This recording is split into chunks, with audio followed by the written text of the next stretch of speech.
Testing 1 2 3. Testing 1 2 3. This is Radio Free Mormon on the air, broadcasting behind enemy lines. Tonight's episode, General Conference McNuggets, Part 2. Well, as most of you already know, I am trying to increase the output and production of Radio Free Mormon episodes to help us all weather through this sheltering at home period during the pandemic of the coronavirus in the United States and indeed throughout the world. As part of that effort, I have taken myself to going over the October 2019 General Conference and picking out highlights from different talks that I wanted to expatiate upon, different parts of different talks that caught my attention for one reason or another. And I started with the first few talks in Saturday morning session of General Conference, October of 2019 in the last episode, and I expect to continue with more of those talks in today's episode. But before I get to that part of the podcast, I wanted to give you an update on the church's response to the coronavirus. Now, we all know by now that President Nelson was able to foresee this coronavirus in a number of different ways. First off, he told us that this conference would be unlike any other conference. He also instituted a program where church meetings would reduce from their customary 3 hours to 2 hours, and in what would have been that other third hour at church, we have been directed to study the Come Follow Me manual at home with our families. In this way, President Nelson has been preparing us to have church at home. Why would he do this if he did not see the coronavirus coming? And finally, the church has a long-standing practice of encouraging its members to have food storage. Now, when I joined the church back in 1978, we heard about this an awful lot. At that time, it was 2 years of food storage that every family was supposed to have at their house. Sometime, I think it was in the 1980s, that was reduced to a year's supply of food storage because the 2 years was obviously too much to do. And then sometime after that, we stopped hearing about food storage at all. At least I cannot remember in the last many years in General Conference hearing any talks about food storage. And yet those teachings are a part of the LDS Church history, and therefore we should have been following them in order to be prepared for this coronavirus. So we can see that in many different ways. The prophets of God have seen the coronavirus coming and have counseled us to do what we need to do in order to be prepared for this emergency. Now, what with all this foreknowledge about the coronavirus coming and the need to shelter at home, one might think that the church would have been ahead of the game in getting its missionaries home, in shutting down its services at church, in closing the temples, and in other ways protecting its members. But as we look at what is actually transpiring, it seems for all the world that the church is not ahead of the game on this, but that the church is actually playing catch up. The church is not ahead of the government's requirements and mandates and counsel regarding sheltering at home and closing down services and not having meetings at which more than 10 people are present. Instead, it is only after those directions have come forward that the church is getting in compliance, and indeed, in some ways, the church seems to be behind the ball in getting in compliance. The church has brought home many missionaries from their missions, and that's a good thing. A lot of those missionaries live in Utah and in Salt Lake City, and they come home to the airport. Now, it's a customary tradition among Mormons that when a missionary returns from a mission, a large group of people, friends, family, well-wishers, are present at the airport to greet the missionary. Obviously, that would be a bad idea under the current circumstances, with the missionaries being returned home prematurely due to the coronavirus, because they could be carriers of the coronavirus coming in as they do from hotspots overseas. And so having them greeted by a large group of people at the airport, probably not the best idea. And yet, the church, even with 15 prophets, seers, and revelators at its head, did not advise members to not go to the airport to greet missionaries returning from other countries. And because of that, the normal custom was followed and large groups of people went to greet the returning missionaries.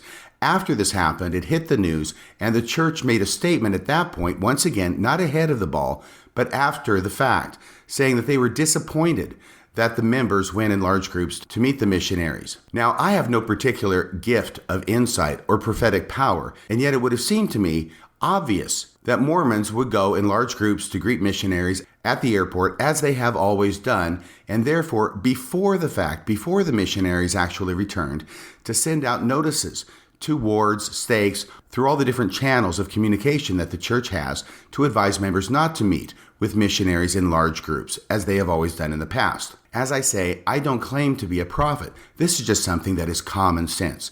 And yet, even with 15 prophets at the head of the church, that recommendation, that advice, that counsel was not given to members, leading to the situation at the Salt Lake City airport that hit the news. And it is when we get to this point, and when I personally got to this point, to realize that not only do the leaders of the church not manifest prophetic powers, but they don't even seem to manifest common sense or the ordinary ability to predict what will happen based on what has happened in the past, forecast that into the future, and take precautionary steps based upon it.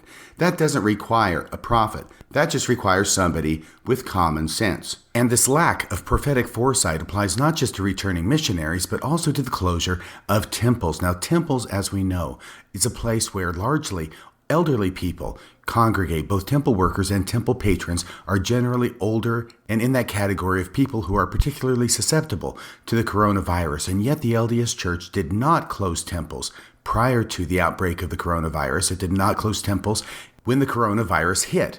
Instead, the church did not close its temples until one of the temple workers tested positive for the coronavirus. And it was only after that happened that the church decided it might be a good idea to close down the temples. Now think about this. We've got an elderly individual, probably a man, a temple worker, who contracts the coronavirus, and before he is tested for it, but while he still has the virus and while he is still able to contaminate others with the coronavirus, he's at the temple doing what temple workers do. And if he is in the endowment, he is touching the hands of literally every other patron in the temple, at least the male patrons in the temple, because we know that as part of the temple endowment, there is a part of the ordinance that involves learning the tokens that are associated with the endowment. I won't go into details here out of respect for the sacredness of the ordinance. However, we know that that involves multiple touchings of the hands of every member of the endowment session. And then those people leave, all the patrons leave, and they go and they touch other people.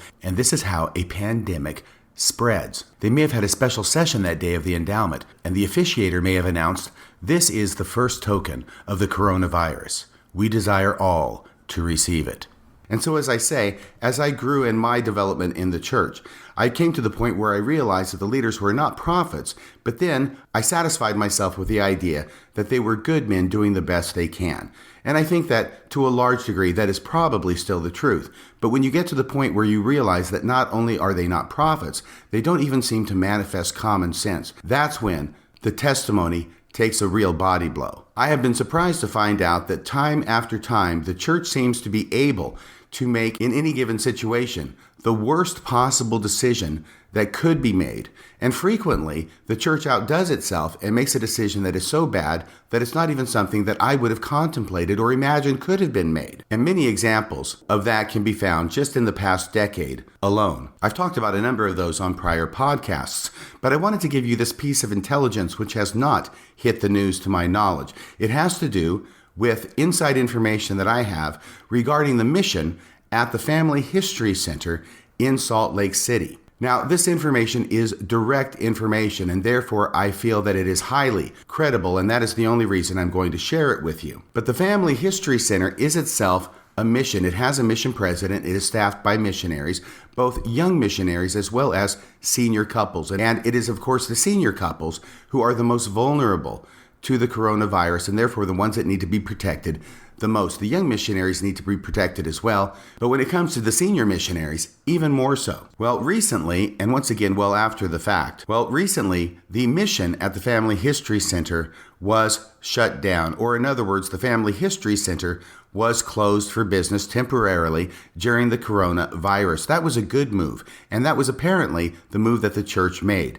Now, the intelligence that I received from inside the Family History Center mission is that the shutting down of the Family History Center was really more form over substance. It was really done more for appearance's sake, and that actually the mission president for the Family History Center has 8 elders going into the Family History Center for 3-hour shifts, and a senior missionary or a senior missionary couple accompanies them into the Family History Center. This is remarkable to me. First, it indicates a set of what I see as misplaced priorities, that the functioning of the Family History Center is seen, by the mission president at least, as more important than the health and welfare of the missionaries under his supervision. And second, it appears to be another instance of how the church does things and makes pronouncements and takes actions, sometimes with an idea toward impressing the public or showing the public one face, and yet behind the scenes, they are doing something else entirely, something that is in contradiction to that public face that they're putting out there. It is my hope that the mission president of the Family History Center in Salt Lake City will reconsider these actions on his part, if he has not already done so, and completely shut down the Family History Center and not have missionaries going in, even on 3-hour shifts on a daily basis, to man the center, or whatever it is they're doing in there that's so darn important to put their health and welfare at risk. Shifting to another subject, I receive a number of emails here at Radio Free Mormon. Frequently, they are sent to Bill Reel because I am anonymous, and it is not everyone who is able to get in contact with me. But yesterday, I got an especially interesting email forwarded to me from Bill Reel. Now, today's date is March 26, 2020. And the reason this was interesting to me is because it involves a listener to this program whose name I will not give because I'm not sure that that is something that would be okay with this particular listener. But it is a listener to the program who is going back to college as an adult and taking an English 101 course as part of their required classes. This listener received an assignment in class which was to write a research paper, and much to my gratification, this listener wrote their research paper for the English 101 class on, wait for it, Radio Free Mormon, of all things. The date of this research paper is March 9th, 2020. It was well written, and I wanted to share it with you. The title of the paper is Letting Go is Easier with a Friend. And the paper runs as follows. You've believed in Santa Claus for your whole life. Even during the times when you went on vacation and skipped Christmas for a few years, you still believed somewhere deep down that he was there keeping you in mind, even when you hadn't thought of him for years. One day, you realize you don't want to just believe in Santa. You want to learn all you can about him so you can know him. So, you start researching. You learn some surprising things at first, something you may have heard rumored when you were a kid, but then the grown-ups hurriedly swept it under the rug saying that was anti-Santa talk, and not true. Finally, you decide to go visit the North Pole. When you get there, there is no Santa. There are no elves. There is no workshop. There is no joy. There are only lies and your broken heart. This scenario is similar to what a faith crisis feels like. Santa is God and the church. And more than anything, you want to believe he is real and that the church is true. But the more you study and learn, the more critical thinking skills you activate, the more likely you are to conclude they aren't real. They are just a myth. That realization is soul-crushing. It is difficult to handle all the layers of betrayal and messiness that is a faith crisis. And now, Radio Free Mormon gets inserted into the paper because Radio Free Mormon is a credible, reliable, and intelligent podcast. It can be an anchoring source for a questioning Mormon as they navigate their faith crisis. So you heard it here first. Not only is Radio Free Mormon credible, not only is Radio Free Mormon credible and reliable, Radio Free Mormon is credible, reliable, and intelligent. What a good paper this is. I hope you're enjoying it as much as I am. The paper goes on. When you start to question and doubt your religion, it can make you feel very alone and very confused. E. Marshall Brooks, now I have no idea who this is, but there are footnotes at the end of the paper. E. Marshall Brooks reports the experience of others on their journey out of Mormonism, so specifically out of Mormonism, and this is the quote. People describe feeling like they were floating, that their world literally shook or felt to be crumbling beneath their feet. Well, once again, probably not a good use of the word literally. The world literally shook during the earthquake in Salt Lake City last week, but it doesn't literally shake when you're having a faith crisis, but it does seem to shake. And indeed, it does feel like the earth can be crumbling beneath your feet. Here, I'm not criticizing the author of the paper. I'm just making a point about someone who's quoted within the quote from E. Marshall Brooks in the paper. It goes on. If your world starts to fall out from under you, you look for ways to hang on.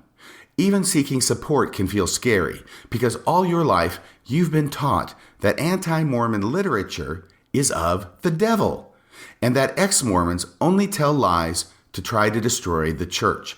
Well, we've seen that, even as recently as last General Conference. I made a few comments about that. In yesterday's podcast, there will be more of the same sort in today's podcast once we get to discussing more of the talks from last General Conference. The paper goes on.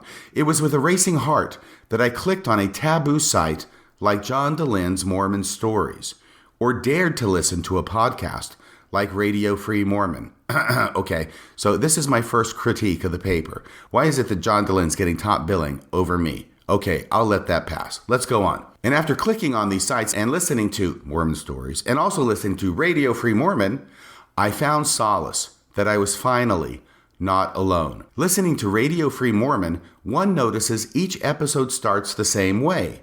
Testing 1, 2, 3, testing 1, 2, 3. This is Radio Free Mormon on the air broadcasting behind enemy lines. I'm actually reading my own opening in an English paper for college. What a great country. Podcasts, the paper goes on, podcasts in general have a way of weaving an intimate connection between the listener and the host of the podcast. Now, this is something I had not considered before, because listeners often partake directly through earbuds, and during solo activities, they come to know their favorite hosts well. Even though the host of Radio Free Mormon is anonymous and goes by RFM for short, he feels like a wise and knowledgeable friend. RFM has often listed his references for credibility. He joined the church in 1978. Well, this person obviously is a listener to the program. They know when I joined the church, served a 2-year mission to Japan, yes, and is currently a defense attorney with over 25 years' experience practicing law. As a Mormon who began to intensely study the doctrine and history, I, the author of the paper, I was unsettled by the facts I was uncovering.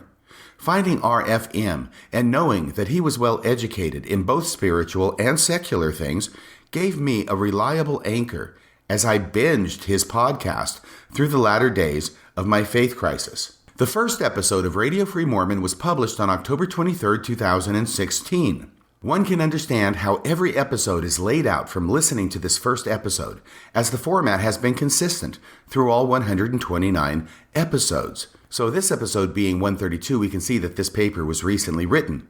RFM explains the topic to be analyzed, gives necessary background information, and then addresses the issue point by point.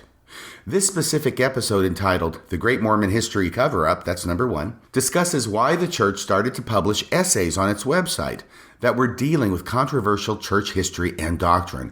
It is typically the study of these two topics, trying to deepen our faith, which leads a believing Mormon like me down the many rabbit holes of doubt and disbelief. However, because there are a plethora, good word, I think this paper is going to get an A. However, because there are a plethora of internet resources and podcast selections about navigating a Mormon faith crisis, I was careful to select information wisely. Marcus Banks, I'm not sure who that is either, but it's the person she's quoting.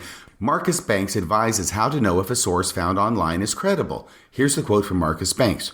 A credible source does not need to be free of all bias, but a credible source will always be transparent in the assumptions and thinking that went into its creation. RFM continually states his sources and is transparent with his research. Well, thank you. I try to be.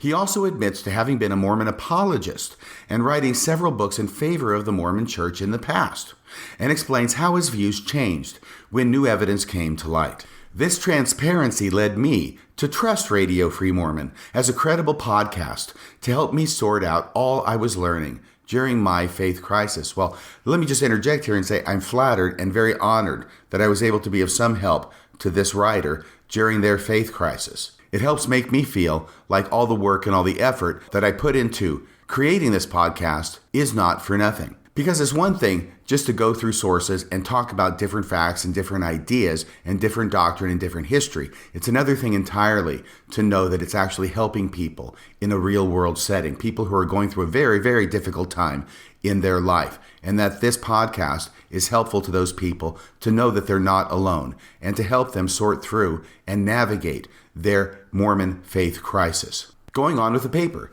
the internet has also made it difficult for the church to hide embarrassing and unflattering history. In the past, this information was not accessible to the lay public. Because information is so readily available now, church leaders warn about the type of research one does. In one address from a church leader, Ian S. Ardern, likens sources found outside of the church's approved materials to destructive caterpillars with menacing jaws that gnaw at our spiritual roots. And I remember that address. I commented on that in a prior podcast when I was doing an earlier review of a prior general conference. I do remember that talk, the menacing jaws, that gnaw at our spiritual roots.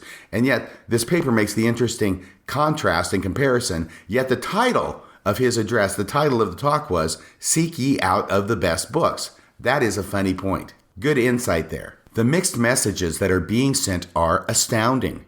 Read from the best books, but don't trust scholars who have also done that and then have written books based on their research.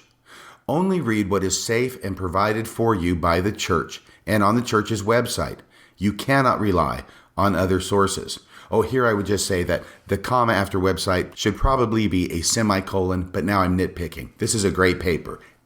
Probably going to be an A+ if it goes on like this. Their hope that we read the essays on the church's website is just as hollow as the hope they have that we read our scriptures.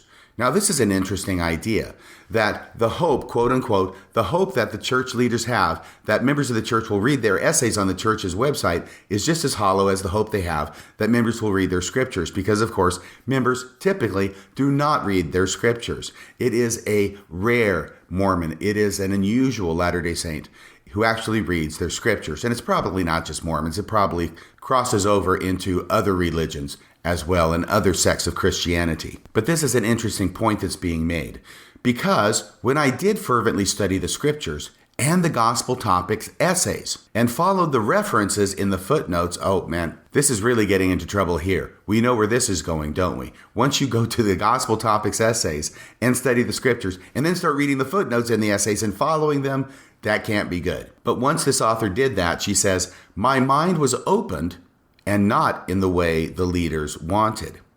They tell you to read and study, but they anticipate that you don't, so that they can shame you for not being obedient. Wow, this is a good paper.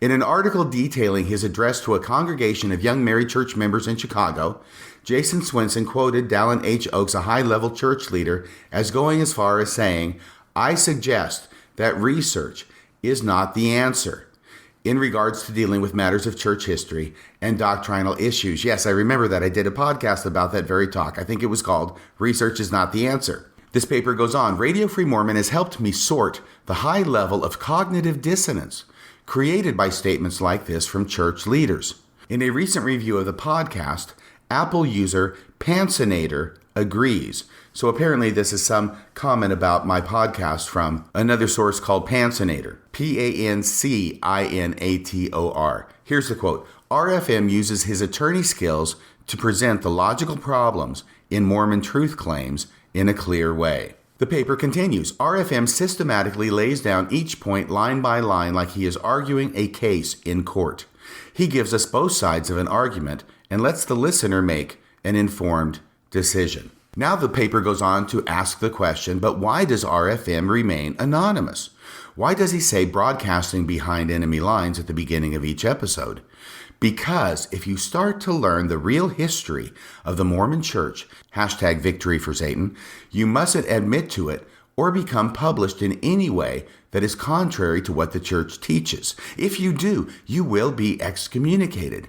Take the September 6th, for example. Well, that's a good example. These were 6 individuals who experienced the wrath of the church leadership.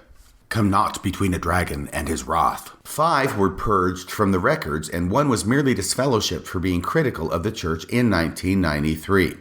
To remain safe from any disciplinary actions from the Mormon Church, RFM must maintain his anonymity. But why does he care if he gets excommunicated if he argues against it? Simply stated, family. The one thing people tend to know about the Mormon Church is the importance it places on family. RFM has stated that when he started podcasting, he was anonymous out of respect for his daughter, who was serving a mission for the church at the time. When she came home and found out about his podcast, she has not spoken to him since. The paper continues, it is difficult to deconstruct your religion. Credible sources of support aren't always easily located. It's difficult to share your doubts with church friends or family because of the costs to the relationships of their knowing.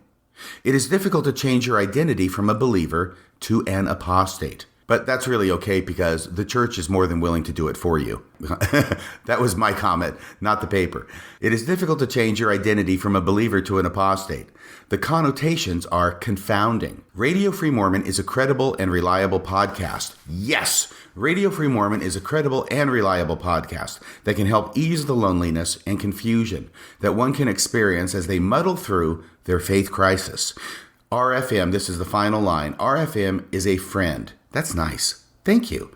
RFM is a friend who will take your hand as you let go of Santa's hand and walk away from the North Pole. That is the end of this paper for English 101 class, an actual paper that was submitted in an actual college class by an actual listener to this program, and actually a very, very good paper. With the exception of one comma, which I think should have been a semicolon, I can't find anything else to criticize as far as the structure, the spelling, and the syntax of this paper. And of course, I absolutely agree and embrace wholeheartedly the sentiments contained therein. Thank you so much for this wonderful paper, and thank you for sending it to me. Although I think actually it was the husband of this woman who sent it to Bill, who sent it to me. I don't know if the wife who wrote the paper even knows that I have it in my clutches. But she will when she listens to this episode. And I hope it's okay with her that I shared her paper with the Radio Free Mormon listening audience. Okay, now we're going to get back to General Conference and the McNuggets, the tasty McNuggets that I have culled from the different talks given there. But first, can I say something about General Conference? General Conference is boring. And it's not just boring, it's deathly boring. I would rather watch paint dry or grass grow than have to listen to General Conference. Because watching paint dry or grass grow does not actually lower my IQ through the experience. Okay, anyway, but this is the thing about General Conference. Everybody knows it's boring, and yet it is seen as a virtue. Mormonism has taken boredom and made it into a virtue. Typically, people look at boredom and think, that's kind of a negative thing. I'd rather do about anything in the world rather than be bored. But Mormonism says, no, boredom is a good thing. And in fact, we're going to create a church and we're going to have a general conference that is conducted in such a way as to maximize the boringness of it. We have even had church leaders talk about boredom as a virtue. I think it was Boyd K. Packer who, in introducing one of his talks, says or even boasts that he is not there to entertain his audience. So he hopes that the people who have come to hear him have not come to be entertained. He has not come to entertain them, but he has come to instruct them, which is a big red neon sign blinking on and off. This is going to be boring. But not only is it going to be boring, it's a good thing that it's boring. It is better to be boring than to be entertaining. As if Boyd K. Packer is saying that in order to not be boring, he would actually have to juggle plates or saw a lady in half while he's talking in order to be entertaining or at least interesting. And when I think about it, Joseph Smith, say what you like about the man, he was anything but boring. He was always coming up with new things, new ideas, being creative, using his prophetic imagination, to use the phrase of Terrell Givens, in coming up with new ideas. In fact, he once said that it was his specific province to dig up new things for his listeners to hear. He was always wanting to be continually interesting, continually new, continually expansive. And that is something about the founder of the Mormon Church that has not been continued among the current crop of leadership. In fact, we haven't seen it for many, many, many decades, at least as long as I've been listening to General Conference since 1978. We can also see this aspect of the boringness of Mormonism in their definition of reverence, because reverence in Mormonism is not doing something. It's not an active word. Instead, reverence is the absence of activity. It is the absence of noise. It is the absence of any sound. It's the absence of motion. It is the absence of communication, at least communication with others. And it is symbolized by the young man or the young woman who will get up in front of church before a meeting starts while everybody's talking with each other and actually enjoying this brief period of church before church actually starts. And they are sometimes called the reverence child, and it is their job to get up and stand there and fold their arms and be completely still and bow their heads so that the members of the church will get the idea that they're not being reverent and they need to stop doing what it is that they're doing. They need to stop talking. They need to stop moving. They need to stop communicating. They need to stop having fun, and enter into this state of absolute and complete boredom, which we call reverence. But getting back to this idea of boredom and recognizing that General Conference and church in general, but right now we're talking about General Conference. General Conference is boring. I have never attended a General Conference from the very first General Conference I saw back in October of 1978, and every General Conference since that I have not understood and recognized to be boring. Now, every now and again, once in a blue moon, there might be something that's done in General Conference or something that's said in General Conference that relieves the boredom, that actually is marginally interesting. But those exceptions are few and far between. And once again, I want to say that there may be some Mormons out there who actually find General Conference interesting, that they find it spiritually nourishing, as we're told in every General Conference. At the end of every General Conference, some general authority will get up there and say, we have been spiritually fed. And there may be some Mormons who feel that way. But it is my impression, based upon my experience. First off, let me say for myself, I don't feel that way. And I don't think I'm the only one. And I know that there are many, many other, probably the vast majority of Mormons who feel the same way as I do. They recognize that General Conference is boring. But they know that they're not supposed to feel that way. They know they're not supposed to think that General Conference is boring. They're supposed to think that General Conference is the most exciting 2 weekends of the entire year. We understand that is the face we're supposed to put forward. That's how we're supposed to present to others so that others will understand that we are righteous, that we are in tune with the Spirit, that we are honoring the prophets sufficiently to not find their words boring, but to find them absolutely fascinating. And so by this means, I think that Mormons generally get into this position very early on in their development, where they start understanding that there are two faces of Mormonism. You've heard of the 3 faces of Eve. Well, these are the 2 faces of Mormonism. And the 2 faces of Mormonism are the Mormonism that we present to others, which is always very good, very positive, very uncritical of Mormonism and all of its various aspects. And then there's the other face that we allow ourselves to understand, even if we don't want to understand it, even if we don't want to think about it very much. There is part of us at some level that realizes that that outward face of Mormonism is different from the inward face. And this is a very, very clear-cut example, which I think most members are familiar with. We understand that church is boring. We understand that General Conference is boring.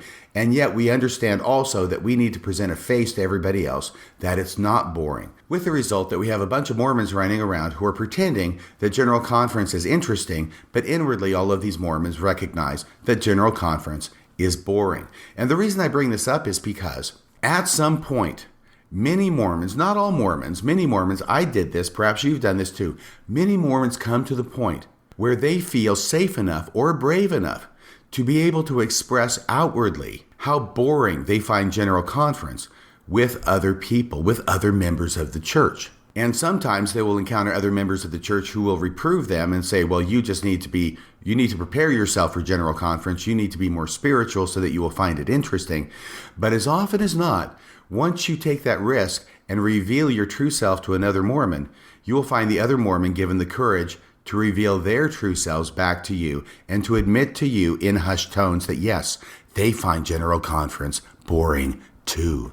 Now, the fact that General Conference is boring, at least to me and to many Mormons, the fact that General Conference is boring is not the end of the world. That is not the death knell of the church. It does not prove the church is not true just because General Conference is boring. And therefore, this is a recognition and something that can actually be communicated to other people without feeling like your testimony is being threatened, without feeling like you're threatening the testimony of somebody else. It is a relatively innocuous disclosure to make.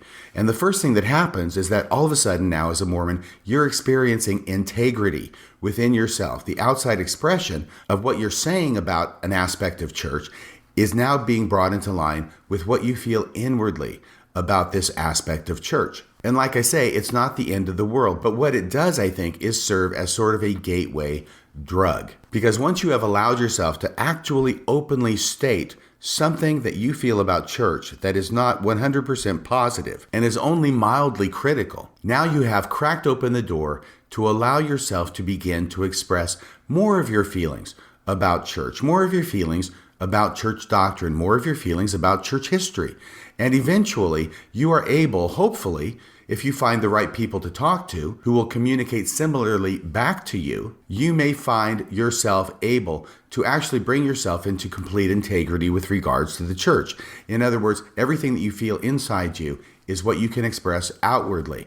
And that is what one of the goals of this program is. It's one of the goals of my life, and I hope to carry it over into this program of Radio Free Mormon, telling you honestly exactly how it is that I feel about the church, both the good and the bad, because there are many good things about the church.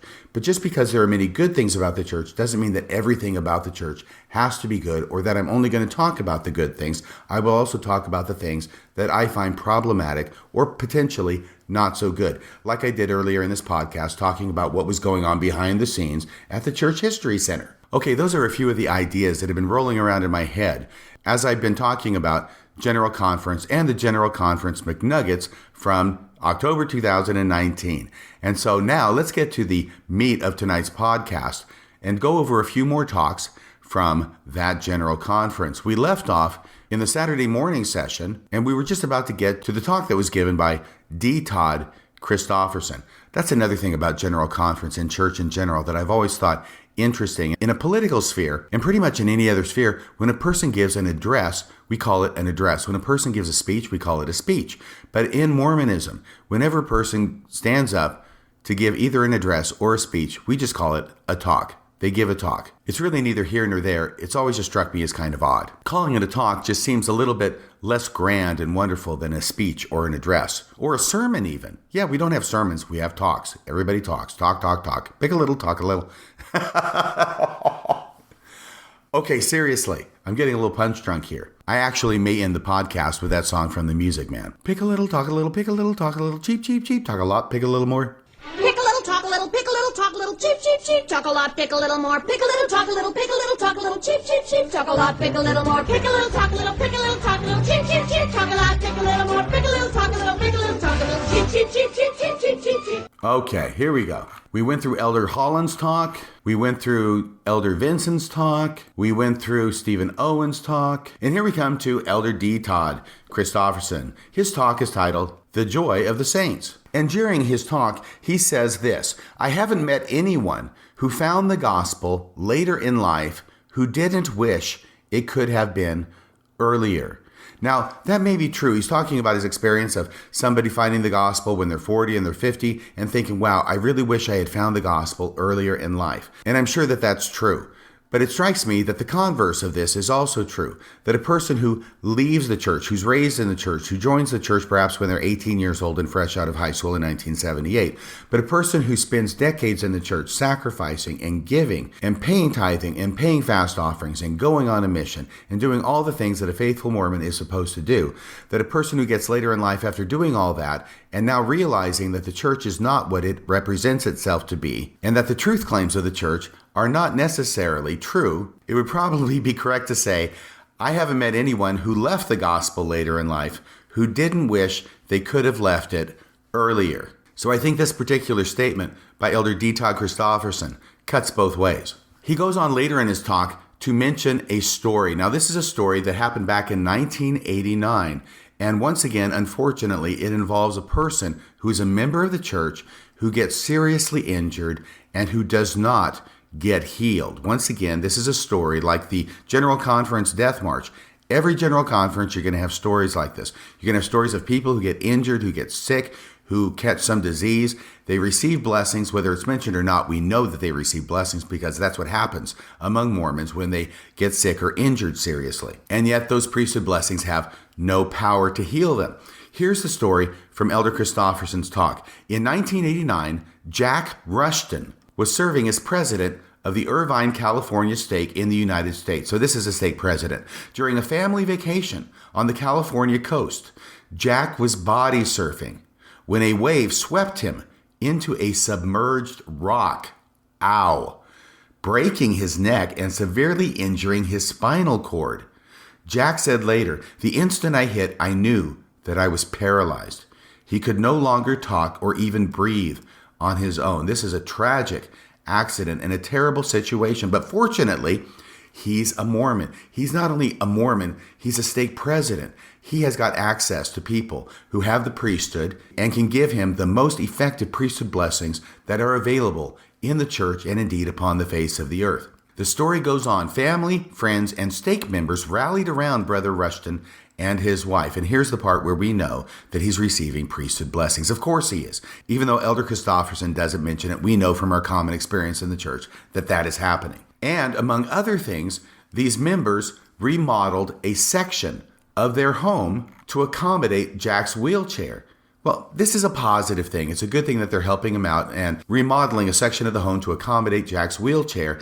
It's unfortunate, though, that there's nobody around who can give him a priesthood blessing that will heal him and make him so he doesn't need the wheelchair at all. Joanne, that's his wife, Joanne became Jack's principal caregiver for the next 23 years. Oh my gosh, he's paralyzed and in a wheelchair for 23 years. I mean, I'm glad he didn't die. I'm glad that members of his stake rallied around and helped him out. But I really wish that the Mormon church had a priesthood power that could have healed this man. And once again, we get into the area of what the church teaches in its outward face versus what actually happens on the inside.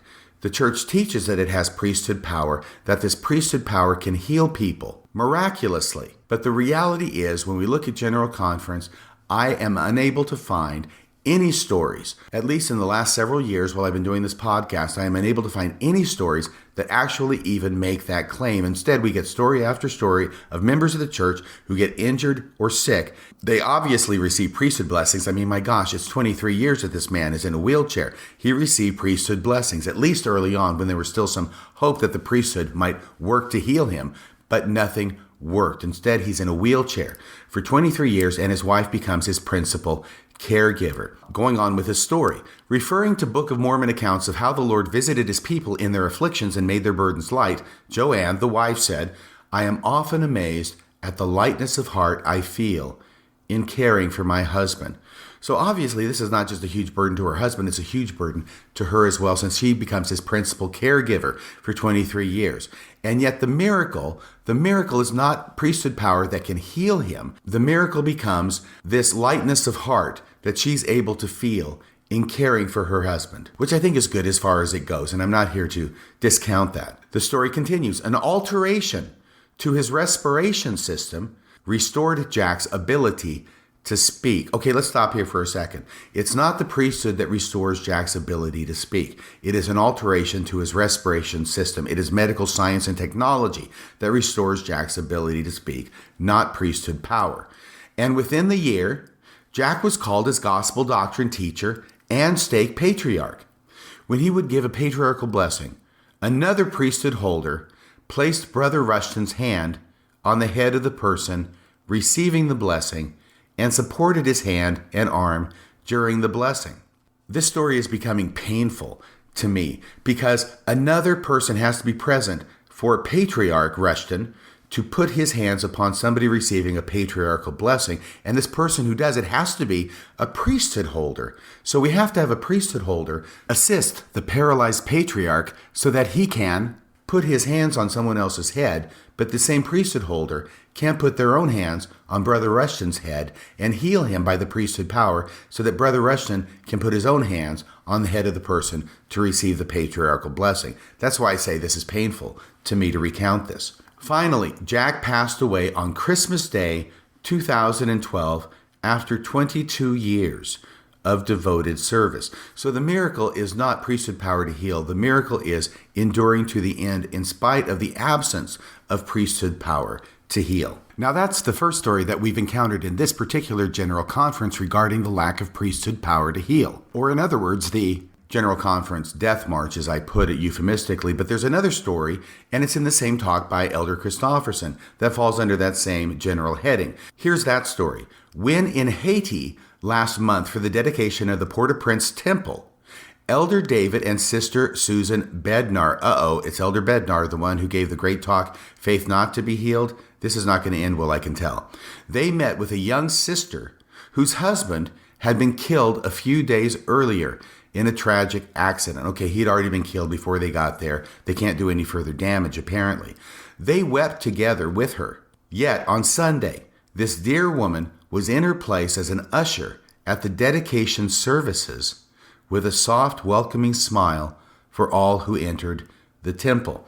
So there probably wasn't a chance for a priesthood blessing to be given to this husband who died tragically a few days earlier in an accident. And yet what we see is a decided lack of divine special oversight over the health and safety of members of the church, even in Haiti. And the miracle here is not that this woman's husband's life was preserved by some miraculous divine intervention, but rather the miracle is that even a few days later, she's able to be in place as an usher at the dedication services for the temple with a soft, welcoming smile for all who entered therein. That's the miracle. In spite of what it says outwardly, Mormonism has no priesthood power to heal people. Instead, in spite of the absence of that power, we are supposed to press forward in faithfulness anyway. That's the miracle, the strength and indomitability of the human spirit. And indeed, that is miraculous. It's just not the miracles that Mormonism advertises. The next talk is given by, it's by a woman, Michelle Craig, first counselor in the Young Women General Presidency. It's called Spiritual Capacity. And in her talk, she once again hits this theme, which has been developing, as we've seen, since the beginning of General Conference. This has to do with Wi-Fi bad, Nephi good. We need less Wi-Fi and more Nephi. Here's how she puts it.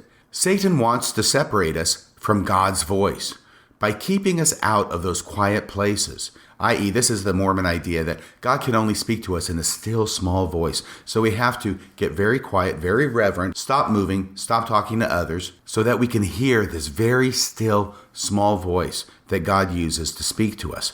If God speaks in a still, small voice, you and I need to draw close to hear him. Just imagine what would happen if we were as intent on staying connected with heaven as we are on staying connected to Wi-Fi. She actually says Wi-Fi again. So this is definitely a theme in General Conference. And now a little bit later in her talk, she quotes from President Henry B. Eyring. Here's the quote. President Eyring has taught us to seek revelation by asking God who we can help for him. And now the quote. If you ask questions like that, the Holy Ghost will come and you'll feel nudges about things you can do for other people. When you go and do those things, you're on the Lord's errand. And when you're on the Lord's errand, you qualify for the gift of the Holy Ghost. Now, the reason I bring up this quote from President Eyring is because this falls under the theme that I've noted in prior podcasts of the ever more restricted nature of revelation that members of the church are allowed to receive. And President Eyring hits on this as much as any general authority in the church. He has said in prior General Conference addresses that the leaders of the church can receive revelation from God, but the revelation that the members receive is, quote unquote, confirming revelation. In other words, the only revelation that we're allowed to receive in this realm is revelation that what the leaders have said is true. In other words, that confirms the revelation that the leaders have given us. Any revelation we receive that is different from what the leaders have taught, well, that's coming from the wrong source, as Elder Oaks said in a recent face-to-face broadcast. So there is no valid revelation that we can receive on any doctrinal issue that is different from what is taught by the leaders of the church. And here, President Eyring says that one of the very few ways that we are allowed as members to receive revelation is we can receive revelation as to what we can do to help somebody else. That's acceptable. That's where he says, if you ask questions like that, the Holy Ghost will come and you'll feel nudges about things you can do for other people. That's okay. That's a permissible revelation. And indeed, this whole idea of teaching about members being able to receive personal revelation is fraught with danger from the leader's perspective, because it has to be understood and communicated every time that the revelation they receive cannot be different from the leaders of the church. It cannot make them stray or vary in any degree from the teachings of the church and from the commandments that the church says the members have to follow. And later on in this talk, Sister Craig makes this clear in the following revealing statement. Here's what she says. As his faithful disciple, you can receive personal inspiration and revelation, consistent with his commandments, that is tailored to you. So you see, it's not enough to say, as his faithful disciple, you can receive personal inspiration and revelation that is tailored to you. We have to put in the same sentence to make it clear that any revelation we receive has to be consistent with his commandments, which is a very general term, which can cover a lot of ground when it comes to Mormon orthodoxy.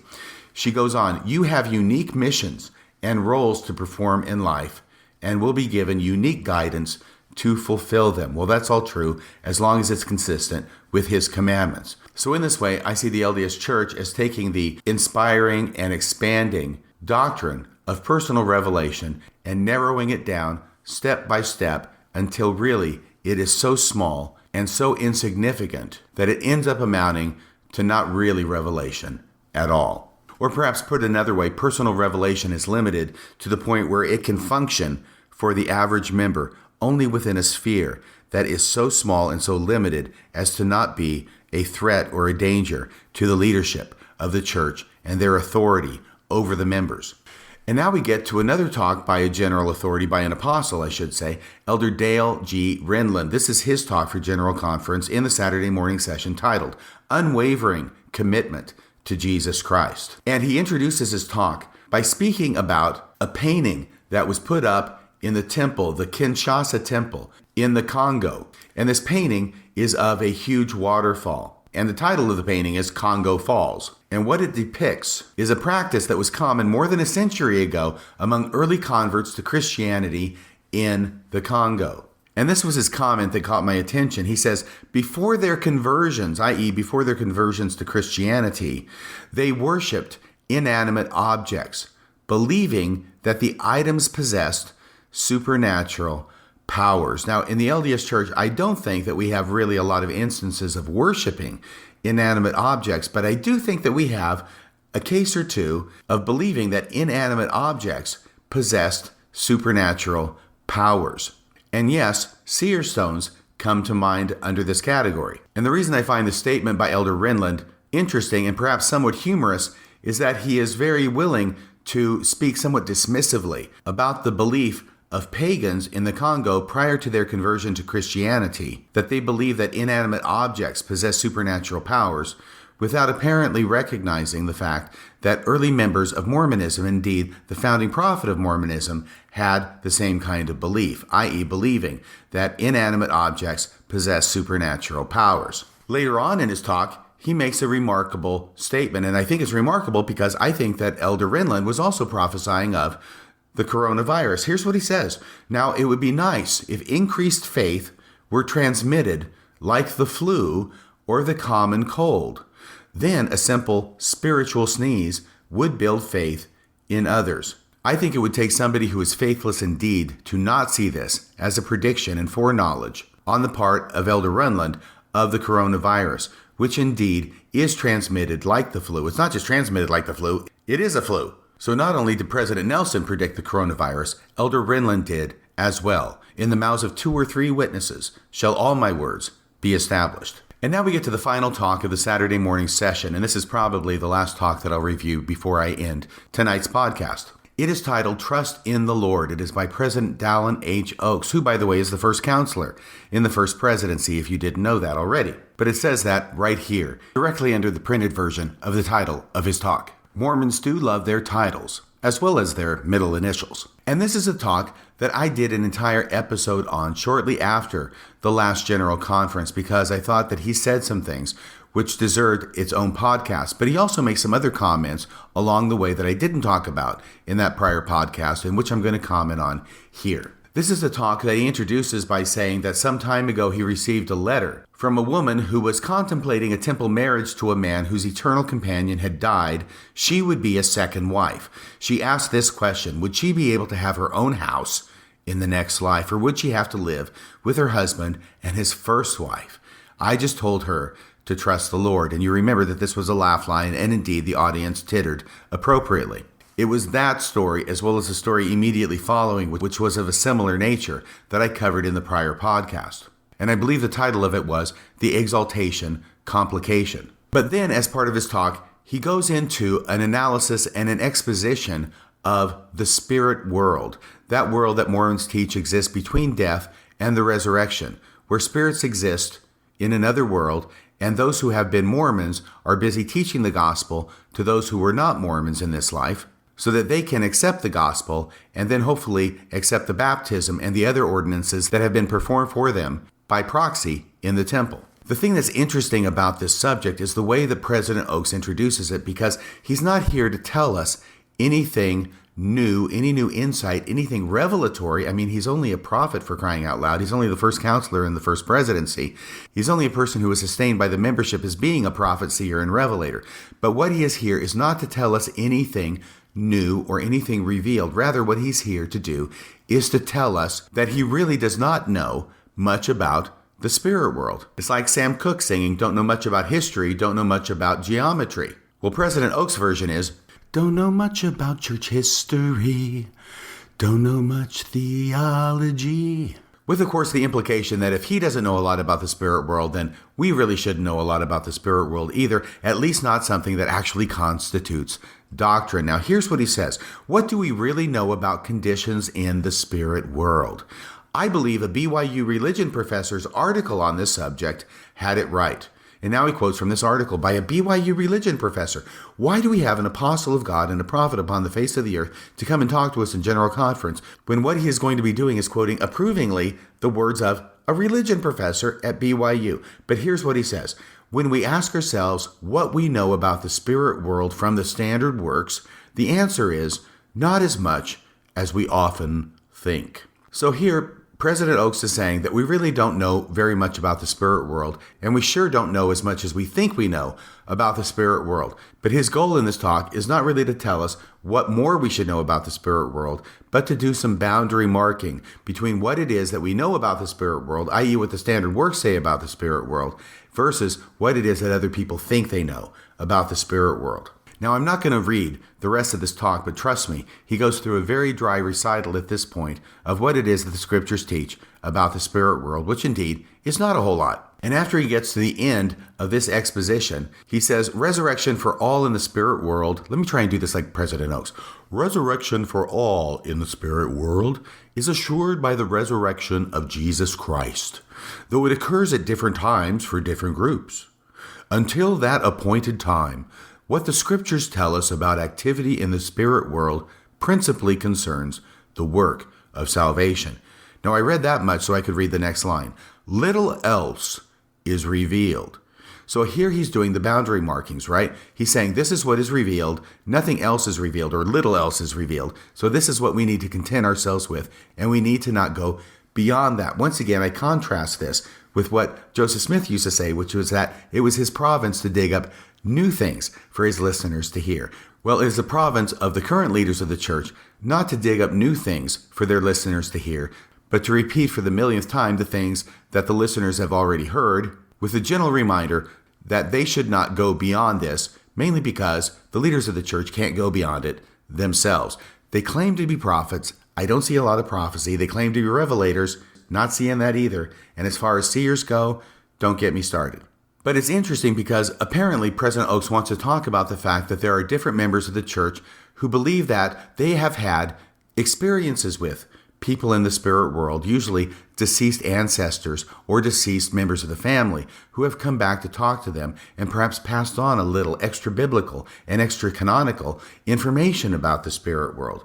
And so what President Oaks wants to do is he wants to make allowance for that to exist, but stress that this is not the doctrine of the church. So here's what he says. Beyond these basics, our canon of Scripture contains very little about the spirit world that follows death and precedes the final judgment. So what else do we know about the spirit world? Many members of the church have had visions or other inspirations to inform them about how things operate or are organized. Boy, try and say that 3 times fast. Or are organized in the spirit world. But these personal spiritual experiences are not to be understood or taught as the official doctrine of the church. And of course, there is abundant speculation by members and others in published sources like books on near-death experiences. So in what is somewhat of a remarkable move, President Oaks seems to be willing to allow a little bit of elbow room for visions that members of the church might have regarding the spirit world, manifestations that they might have from members of the spirit world, and even the possibility of near-death experiences among members to be actual, to be real, but yet to make it very clear that he's closing the door on allowing any of this to be the official doctrine of the church. The official doctrine of the church is what he has just gotten done reciting. Then he quotes from Elder Christofferson and Elder Anderson from prior conferences, where they say what is becoming the well-worn trope about their definition of doctrine, that it should be remembered that not every statement made by a church leader, pastor, present necessarily constitutes doctrine.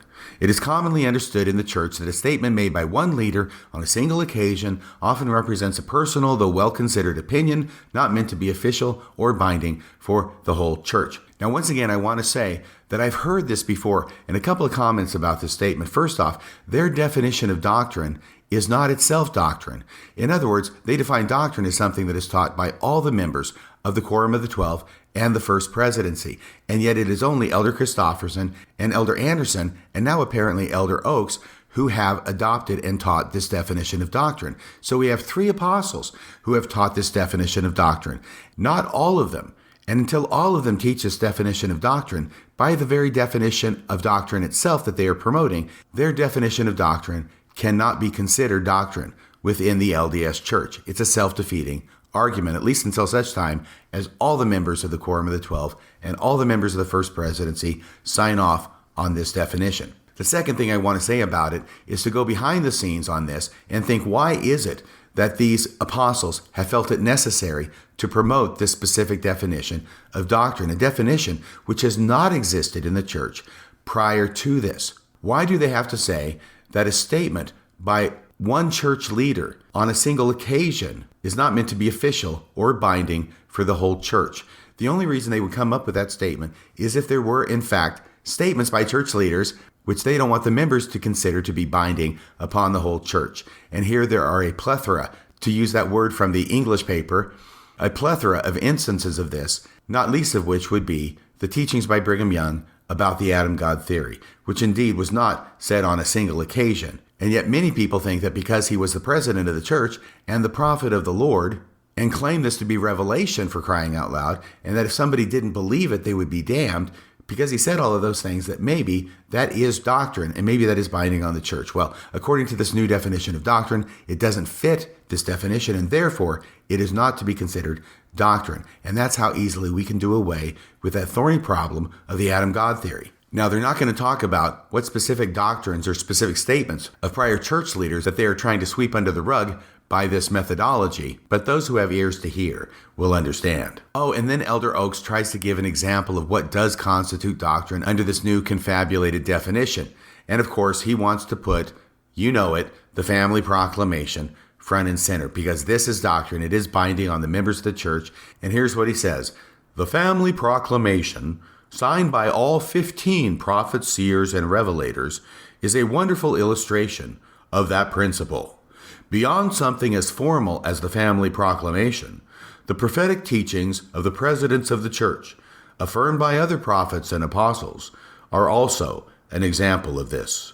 So even when he's giving a talk about the spirit world, the family proclamation is apparently never far away from the thoughts and intents of Elder Oaks' heart. And now he's going to give the part of his talk where he basically discounts any questions that people have about the spirit world that are not answered by the official doctrine of the church. He's going to say, "Hitherto shalt thou come, and no further." Now remember, this is what Joseph Smith said he despised about the creeds, because they set up stakes and say, "Hitherto shalt thou come, and no further." And he wanted the liberty of believing as he pleased. He wanted the liberty of approaching God and finding out more than what it was the creeds decreed. The creeds decreed. That should be used in General Conference. That's pretty good. He wanted to find out more than the creeds decreed that he could know. And yet this is the same sort of thing that Elder Oaks is going to do here. Here's what he says. "So what about a question, like I mentioned earlier, about where spirits live?" And here he's talking about his first story about, am I going to have to live in the same house as my husband's first wife? "If that question seems strange or trivial to you, consider many of your own questions, or even those you have been tempted to answer on the basis of something you heard from another person sometime in the past." Can you say boundary marking? I knew you could. For all questions about the spirit world, I suggest 2 answers. Okay, so any question you got about the spirit world, no matter what it is, whether it's what house you're going to live in, whether you're going to have to live with your husband's first wife or not, he's going to give 2 answers that will cover the ground and answer any question that you might have. First, remember that God loves his children and will surely do what is best for each of us. Okay, so in other words, whatever's going to happen, it'll be for our best. It's in God's hands. That answers the question. Well, it kind of answers the question by not answering the question. But let's see if he does better with the second answer. Second, remember this familiar Bible teaching, which has been most helpful to me on a multitude of unanswered questions. What? Wait. So Elder Oaks has a multitude of unanswered questions? What is the point of being a prophet if you got a multitude of unanswered questions? Maybe I've been reading the job description wrong all these years. But here's what he says. Trust in the Lord with all thine heart, and lean not unto thine own understanding. In all thy ways acknowledge him, and he shall direct thy paths. So really, it sounds like his first answer and his second answer are kind of the same. We don't know, God knows, we'll leave it up to him, and we'll trust that he will sort it out in the afterlife, because he has our best interest at heart, and surely he will do what is best for us. My only hope is that God does better in the afterlife in doing what is best for us than he's doing here in the current living situation on this planet. Now, actually, I've got to give kudos to Elder Oaks here, because he goes on to say, not that we cannot even talk about different experiences we've had or different questions or possible answers to these questions about the spirit world, just that we shouldn't consider them to be official doctrine. Well, that makes sense. Here's what he says. We can all wonder privately about circumstances in the spirit world. Well, that's nice of him. He's giving us the freedom to just think about it. Thank you, Elder Oaks. We can all wonder about it privately, or even discuss. Wow, we can discuss. This is good. This is a step forward. Or even discuss these or other unanswered questions in family or other intimate settings. Oh, now notice what he says. We can discuss them, but only in family settings or other intimate settings, like with the bishop. Don't be talking about this with other members of the church who are not in your family or who are not in these intimate settings. Don't be bringing this up in Sunday school. Don't be talking about this in sacrament meeting. We don't need to be talking about this anywhere other than the most restricted settings possible. And then this warning, but let us not teach or use as official doctrine what does not meet the standards of official doctrine. And we remember now that the standards of official doctrine have been defined now by 3 apostles whose definition itself is not standard doctrine. And now this warning, excessive reliance on personal teachings or speculations may even draw us aside from concentrating on learning and efforts that will further our understanding and help us go forward on the covenant path. My take on this is that really I think he's missing the boat, because this may have application to a number of people, but my experience has been that those who go on and study and learn more about the spirit world are those who have pretty much learned all the things that are acceptable for members to learn within the modern correlated church theology. And it is only after they've gotten to that point that they want to go beyond that and find out what other people have taught, what other people have said on the subject. So it doesn't really draw them aside from learning further about the gospel. It's something they do after they've already learned all about the gospel, after they have learned everything that they are quote-unquote permitted to learn as official doctrine in the LDS Church. And then he makes this interesting statement a couple of paragraphs down when he says, there is so much we do not know. Or let me say it like Elder Oaks, there is so much we do not know. And here's the context in which he says it. That same principle applies to unanswered questions about sealings in the next life. So once again, we don't know about sealings. We don't know how God's going to arrange all this stuff. We've got multiple people, multiple women being sealed to one man. And indeed, Elder Oaks is one of those people who has 2 women sealed to him. His first wife, who was sealed to him and then passed away, and now his second wife. And so he says there's so much that we don't know about the next life. So now he's going to talk about those sealings. The same principle applies to unanswered questions about sealings in the next life, or desired readjustments because of events or transgressions in mortality. There is so much we do not know that our only sure reliance is to trust in the Lord and his love for his children. Now, as a general principle, I think that's great, but I can't help but notice that this is coming from a prophet of God, a prophet, seer, and revelator, a first counselor in the first presidency of the only true and living church of God upon the face of the whole earth. And here he is saying there is so much we do not know that our only sure reliance is to trust in the Lord. Well, shouldn't he be saying, there is so much we do not know that our only sure reliance is to go to the Lord in prayer and ask him, and he will reveal the answers to us so that we can follow his will and do on earth what he would have done in heaven? Isn't that the whole selling point of the LDS Church? Isn't that what makes it better than any of the other apostate churches who don't have prophets at the head, who can inquire of God and receive revelation and answer to their questions?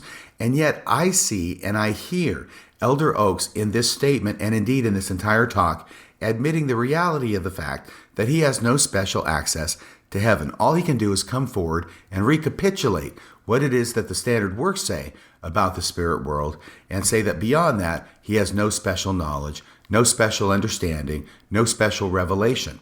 And indeed, if I were doing a podcast about this one talk, I would probably title it, There is So Much We Do Not Know. Okay, that's the end of tonight's podcast. I'm going to do some editing now, and I'll try and get this up later today. This will be the third podcast in as many days. I'm trying to do my part here at Radio Free Mormon to help bolster the spirits and ease the loneliness of those who are sheltering now at home under directives from the government and finally directives from the church during this coronavirus pandemic. That's about all for tonight. Until next time, this is Radio Free Mormon, signing off the air.